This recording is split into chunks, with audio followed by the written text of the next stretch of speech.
还有呢，就是后面我们一个小的明星产品，是我们一个120吨的烘干塔。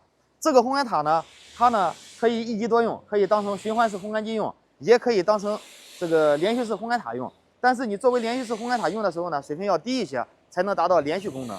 如果说呢，你的水分要是太高的话，可以在厂里面打循环。很多老板呢选择我们的产品，都是为了多组连排去使用。有的老板呢可以买2台，有的老板可以买4台。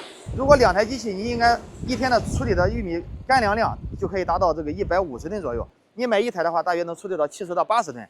还有很多这个别的企业呢在说，我1台120吨的烘干塔烘玉米40个水分呢能烘到120吨，那都是虚假的。大家呢一定要对这些产品呢做一个甄别。还有呢，我们今年这一款塔呢，外面全部采用了也是275克的镀锌板。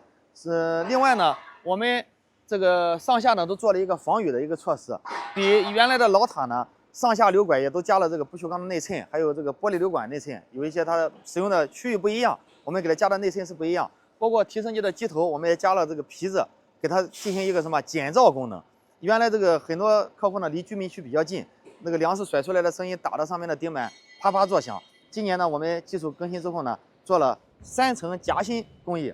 第1层呢，我们采用了不锈钢耐磨板；第2层呢，我们采用了橡胶皮；第3层是一个管美观的这个外护罩。这样呢，使我们的这个机型呢更加高效、更加耐磨。